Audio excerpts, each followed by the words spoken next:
Salut à toutes et à tous dans le précieux nom de notre Seigneur Jésus-Christ. Nous vous souhaitons encore la bienvenue dans l'émission Kingdom Impact. Nous sommes en direct sur la page officielle des Églises internationales, ambassade du Dieu de gloire. Coucou spécial à vous, nos fidèles internautes, et aux fils et filles des Églises ambassade Dieu de gloire. Que le Seigneur soit avec vous. Aujourd'hui, comme nous l'avions dit dans l'émission précédente, que nous allons continuer dans le thème « Vaincre les portes du séjour des morts ». Aujourd'hui, nous sommes encore de retour là-dessus, mais aujourd'hui, nous allons parler principalement de l'Église. Donc, suivez-nous jusqu'à la fin et vous comprendrez la vraie valeur, ce que c'est vraiment une Église dans nos communautés, là où vous êtes, ce que c'est qu'une église, vous allez le comprendre dans cette émission. Je suis encore avec mes compagnons de toujours, le pasteur Emmanuel et le pasteur Lemuel. Pasteur Emmanuel, je brille en Christ. Je règne en Christ, pasteur Lumen. Je brille en Christ aux bien-aimés fils et filles de l'ambassade de gloire. Je suis encore en train d'exprimer mon amour à leur égard. Et un coucou spécial aussi aux internautes qui nous suivent un peu partout dans le monde entier. Nous sommes là pour vous. Que le Seigneur vous bénisse. Amen. Amen, pasteur Emmanuel, pasteur Lemuel. Je brille en Christ. Je règne en Christ, pasteur Lumen. Je dis bonjour à tous les internautes, comme d'habitude, qui nous suivent, qui sont au rendez-vous. Je dis bonjour à tous les fils et filles de l'ambassade du Dieu de gloire. Vous êtes bénis abondamment au nom puissant de notre Seigneur Jésus-Christ. Merci, pasteur Lemuel. Comme je venais de le dire, nous sommes toujours dans le thème « Vaincre les portes du séjour des morts ». Alors, commencez par liker, par mettre les cœurs, commencez par partager au maximum. Invitez les gens à suivre, appelez les gens, rappelez-les de suivre l'émission. Si vous avez des commentaires et des questions, mettez-les dans la barre des commentaires. Et pour nous contacter, vous avez notre numéro qui passe en dessous de vos petits écrans.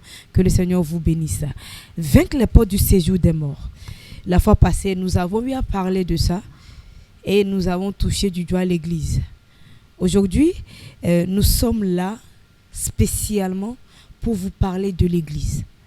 À présent, je me tourne vers le pasteur Lemuel. Pasteur Lemuel, parlez-nous de l'église. L'église, c'est vrai que nous avons eu à la définir un peu l'autre fois, mais nous allons encore y aller. L'église, le mot église vient du thème grec kuriakos. Kuriakos, K-U-R-I A-K-O-S, Kuriakos, qui veut dire qui appartient au Seigneur. Et aussi, le thème vient encore du deuxième mot grec qui est ecclésia.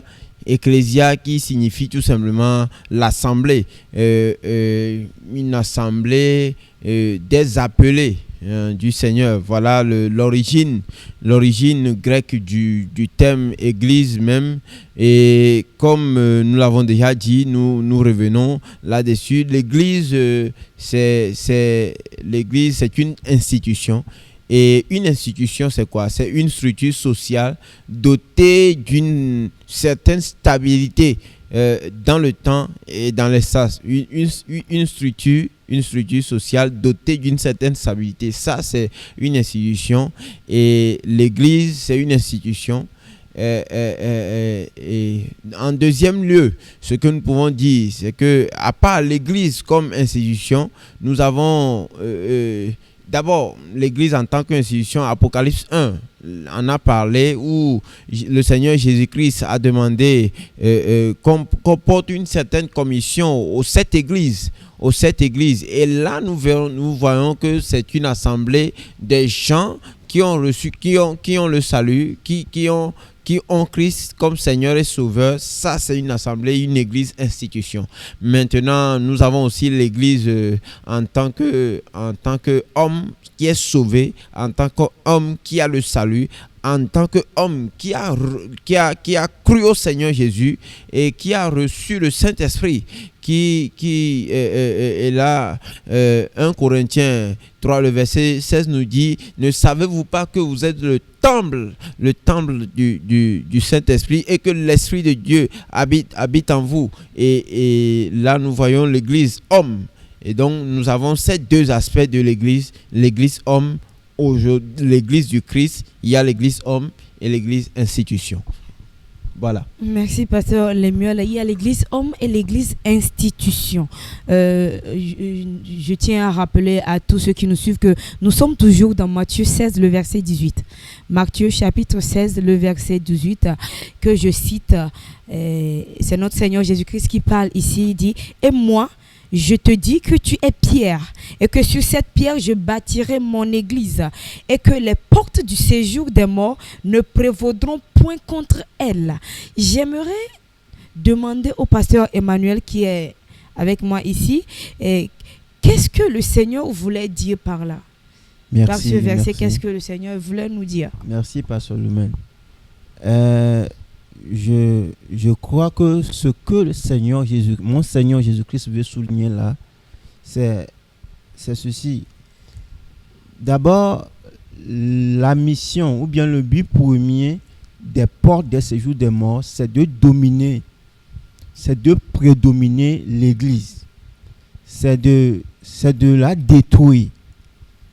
Mais Jésus-Christ, dans son parler, dans ce verset-là, nous fait savoir qu'en fait, la vraie Église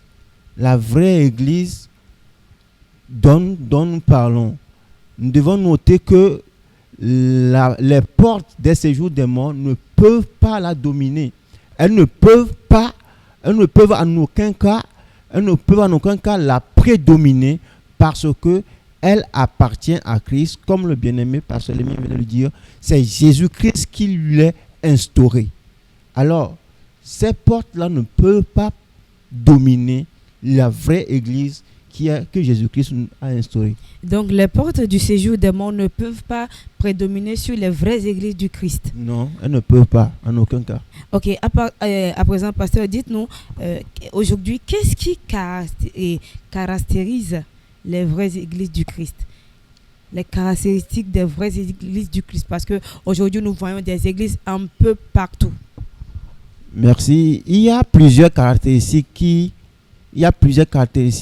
de la vraie Église de Jésus-Christ. Mais il y a une fondamentale. Il y a une fondamentale, parce que quand nous lisons dans le livre de Matthieu, le chapitre 16, à partir du verset 16, Jésus-Christ, après avoir demandé à ses disciples qui il est, Pierre Simon a pris la parole. Il a dit: tu es le Messie. Tu es le Messie, le Fils du Dieu vivant. Alors, c'est une parole qui est sortie de la bouche de Pierre, mais qui était tellement valeureuse et fondamentale. Et après, Jésus-Christ a pris la parole, a continué par dire, il dit: tu es Pierre, et sur cette pierre, je bâtirai mon église. Ce qui veut dire, ce que Pierre a dit, c'était une révélation. C'était la base fondamentale sur laquelle Jésus-Christ voulait bâtir son église. Alors, c'est une caractéristique fondamentale sur laquelle roulent les activités, roulent le fonctionnement, les raisonnements et les activités qui se déroulent ou bien qui se prennent dans l'église que Christ a instaurée. Alors, sur cette clé-là, sur cette base-là, est fondée l'église de Jésus-Christ. Donc, c'est la fondamentale caractéristique de l'église dont Christ nous a parlé. Et par là, nous voyons que l'église de Jésus-Christ peut par cette base-là révéler la vérité qui est Jésus-Christ, qui nous a été révélée. Merci, pasteur Emmanuel. Donc, la base fondamentale de la vraie église de Jésus-Christ est cette révélation que Pierre Simon a eu dans Matthieu 16, le verset 16. Merci, pasteur Emmanuel. À présent, quelle est la relation entre Jésus et son Église? La relation entre Jésus et son Église. La relation entre Jésus et son Église, je pense que l'Église du Christ est le cœur de Jésus. C'est son cœur. Et quand Jésus est venu, tout ce qu'il a fait, toutes les démarches qu'il a fait, tout ce qu'il a souffert sur la croix, c'était pour instaurer son Église. Et nous le voyons très bien. Et après son départ, c'est la finalité de tout était d'instaurer l'Église. Jésus n'est pas venu instaurer une association. Il n'est pas venu instaurer une banque. Il n'est pas venu non plus instaurer un marché ou une famille. C'est vrai que l'Église est une famille, mais on l'appelle Église. Et Jean 3, le verset 16 dit « Car Dieu a tant aimé le monde qu'il a donné son Fils unique. » Jésus, il est venu mourir pour son Église.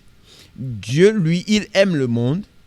Mais Jésus, lui, il n'est pas mort pour le monde, il est mort pour son Église. Et tant que quelqu'un ne sort pas du monde pour rentrer dans l'Église du Christ, la mort de Jésus ne lui sert de rien. Et donc, Jésus est un avec son Église. Jésus est un avec son Église. Et qu'est-ce que nous pouvons encore dire? Il y a quelque chose qui se dit aujourd'hui. Les gens disent que le diable a fini par faire fermer les églises. Je pense que c'est faux. Quand nous considérons que l'église, c'est une stratégie de Jésus pour ramener les fils perdus à Dieu, et une stratégie dans laquelle lui-même constitue l'accès et lui-même constitue en tout cas l'environnement dans lequel les fils perdus là vivent, les fils perdus qui sont revenus à Dieu vivent. Et nous pouvons dire qu'il est tellement maître de son église qu'il contrôle tout de A à Z de son église et que le diable n'a aucun pouvoir pour faire fermer les églises. Les églises, on les a fermées aujourd'hui parce que il y a une maladie, il y a une pandémie et que les gouvernements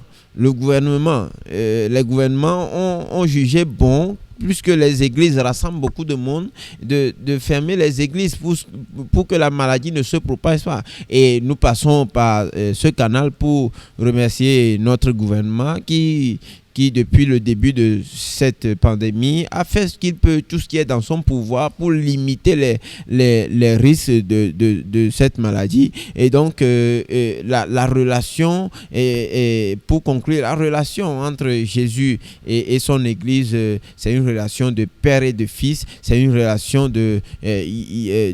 d'amour et d'époux et d'épouse. Et l'Église est l'épouse du Christ, l'Église est l'amour, le cœur même du Christ, et il ne peut pas la laisser dans la main du diable. Il ne blague pas avec, quand il s'agit de l'église du Christ, Jésus ne blague pas avec son église, et c'est ça qui est important, c'est ça que nous devons retenir au lieu de nous tourner vers les mensonges du diable.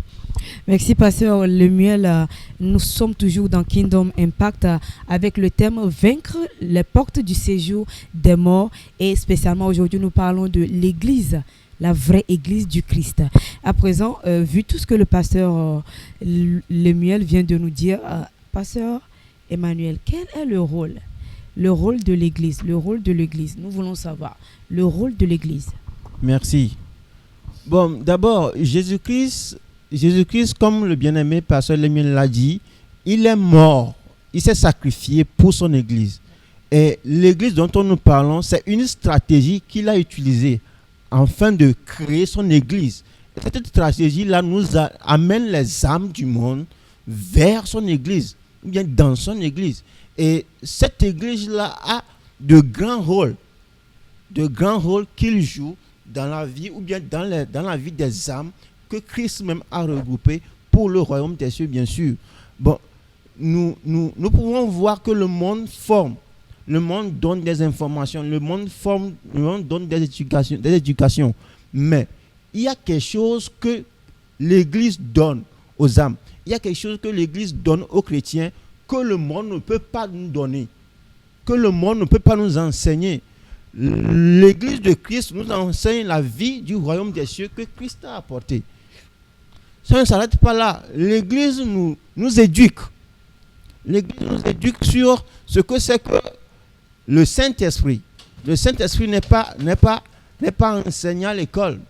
Le Saint-Esprit n'est pas enseigné sur les bancs. La vie éternelle que Christ nous a apportée ne se trouve pas sur les bancs, ni dans les écoles, ni dans les lieux de formation, ni dans des entreprises. Mais c'est Christ qui nous donne cette vie-là. Et nous avons aussi la vie du royaume sur la prospérité du royaume des cieux que l'Église nous donne.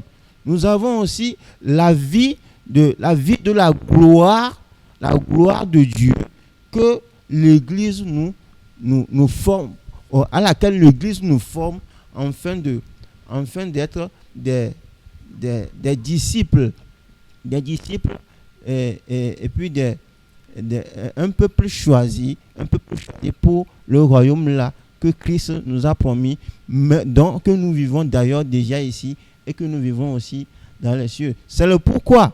C'est à cause de ces bienfaits, ces rôles très importants que l'Église nous donne, que les portes des séjours des morts est en train de cibler, est en train de combattre la vie que Christ nous a apportée par la mort.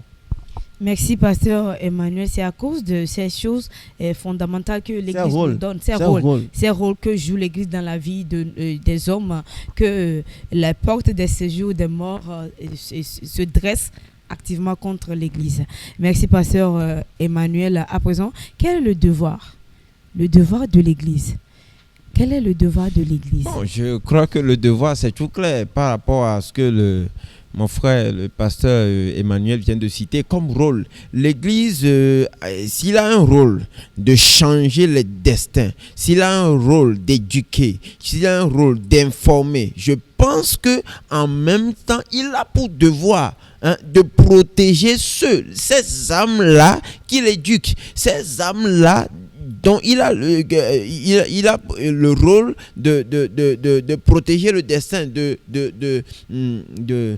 transformer le destin. Il a pour devoir de les protéger de ces portes des séjours des morts. Et donc le devoir qui devient un défi pour l'Église, c'est de fermer ces portes-là, de détruire leur œuvre, de détruire leur programmation dans la vie de l'Église. Parce que n'oublions pas, non seulement les portes des séjours des morts attaquent l'Église comme institution, mais elles attaquent aussi les églises en tant qu'hommes.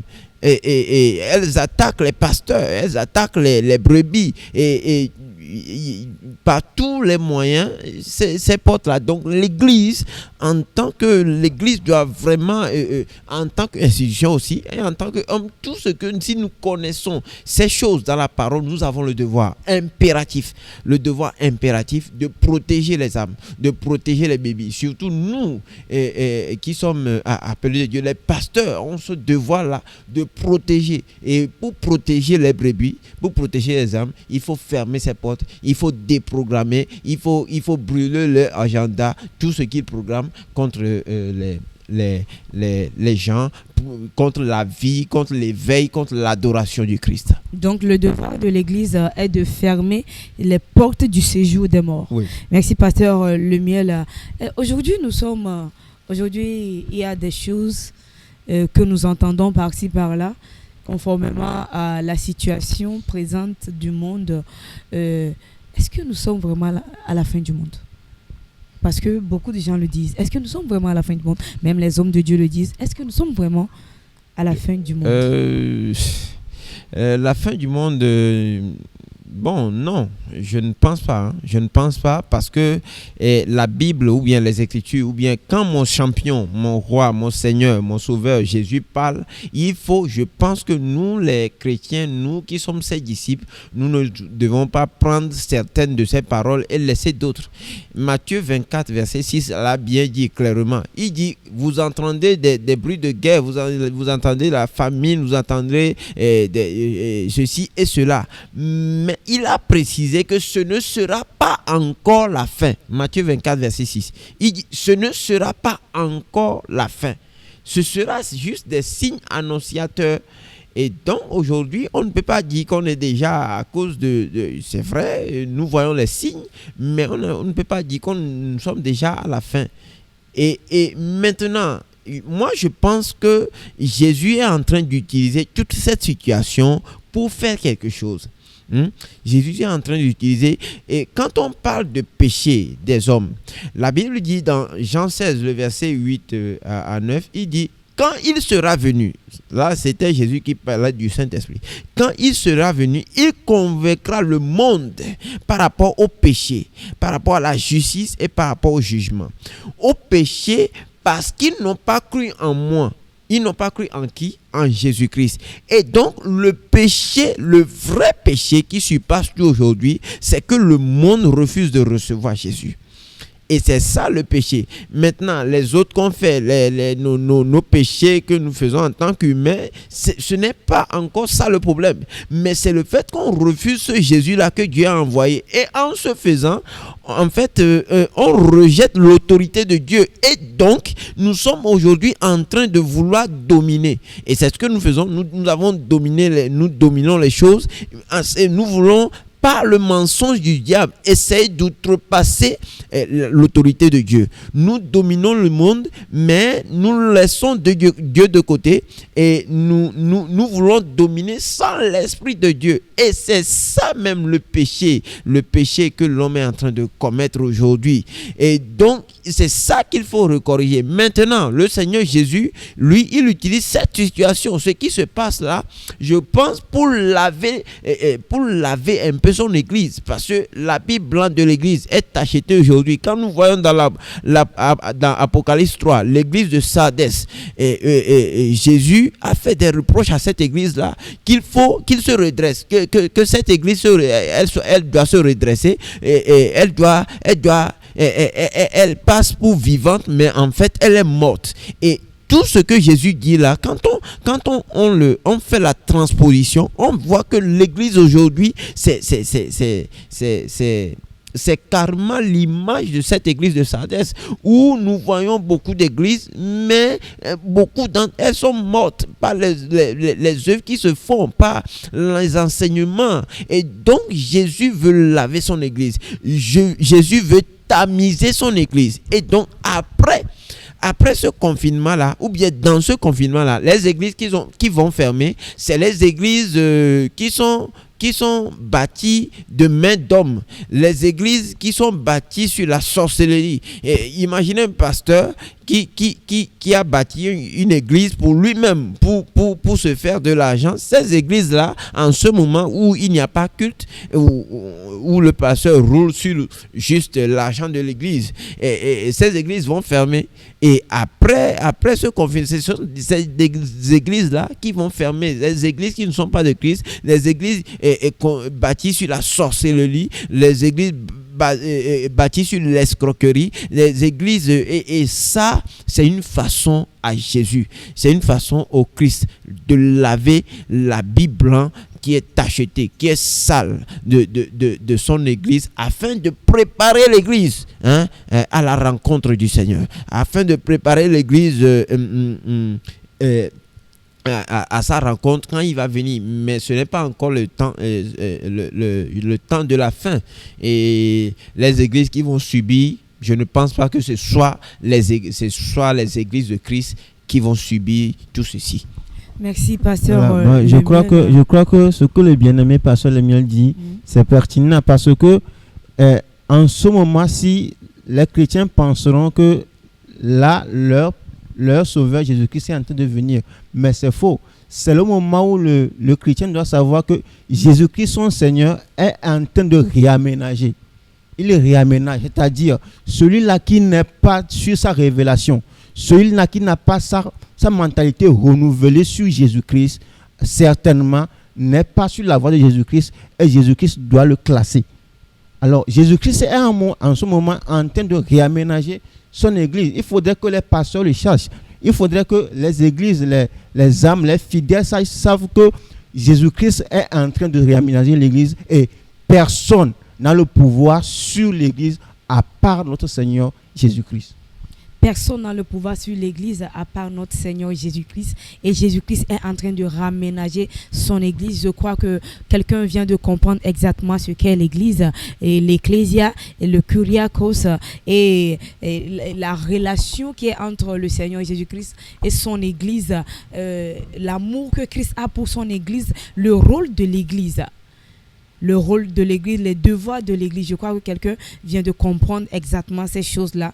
Que le Seigneur vous bénisse. Nous tenons vers la fin de l'émission. Pasteur Emmanuel, est-ce que vous avez un mot à l'endroit de ceux qui nous suivent? Jésus-Christ est Seigneur. Jésus-Christ est le Messie. Jésus-Christ est le Fils du Dieu vivant. Cette parole, nous devons la confesser tout le temps. Et c'est cette confession-là, nous le verrons devant. Je pense que nous allons encore revenir sur ce thème. C'est cette confession-là qui nous fait victorieux. C'est cette confession-là qui amène la victoire que nous avons déjà en esprit, qui l'amène en chair sur ces portes des séjours des morts. Et je prie maintenant dans l'onction de mon Père, révérend Bishop Amentakpa, que toute église captivée par ses forces maintenant, toute église en tant qu'homme, toute église en tant qu'institution, tout ce qui se passe, il y a les ténèbres aujourd'hui qui ont pris le monde parce que les prières dans les églises ne sont plus très effectives et les ténèbres sont en train de prendre le monde. Mais je prie par l'onction de mon Père Bishop Amentakpa, dans le sang de Jésus, que j'envoie sur ces portes-là, que toute programmation du diable, toute programmation contre l'église du Christ, que ces programmations soient annulées au nom précieux de Jésus. Et nous devons être rassurés en tant que chrétiens aujourd'hui. Nous devons nous préparer, nous devons revoir nos copies et je pense que nous avons encore de grandes choses à vivre avec le Seigneur avant qu'il ne vienne. Merci Pasteur Lemuel. Pasteur Emmanuel, un mot à l'endroit de nos internautes. Oui, présentement le monde se trouve dans un problème et ils sont tous en train de chercher une solution. Et la solution que je propose au monde en ce moment, comme mon papa le révérend Bishop l'a souvent dit, il dit derrière chaque problème est située une solution. Alors la solution que le monde a besoin maintenant, c'est mon Seigneur, mon roi, mon champion, Jésus-Christ. Recevez-le et vous aurez votre solution. Au nom de Jésus-Christ. Amen. Amen, alléluia. Que le Seigneur vous bénisse. Merci de nous avoir suivis. Et dans l'onction de notre papa, le révérend Bishop, Amen, nous prions pour que tout ce qui est en train de mourir dans vos vies, parce que nous sommes en train de parler de vaincre les portes du séjour des morts, tout ce qui est en train de mourir dans l'église, en train de mourir dans l'église en tant qu'institution, l'église en tant qu'être humain, nous envoyons le sang de Jésus-Christ, qu'il vous donne une toute nouvelle vie au nom puissant de Jésus-Christ. Parce que la Bible nous dit aussi dans Romains 8, le verset 11, il dit, si l'esprit de celui qui a ressuscité Christ parmi les morts est en vous, est-ce qu'il ne donnera pas vie à vos corps mortels? Que cet esprit-là, l'Esprit Saint, l'esprit de celui qui a ressuscité Christ parmi les morts, vous donne une toute nouvelle vie au nom puissant de notre Seigneur Jésus-Christ. Que le Seigneur vous bénisse. Merci de nous avoir suivis. Et nous reviendrons la prochaine fois dans ce même thème, vaincre les portes du séjour des morts. Continuez par nous suivre et le séjour des morts ne prévaudra jamais dans vos vies. Au nom puissant de notre Seigneur Jésus-Christ. À plus et à la prochaine.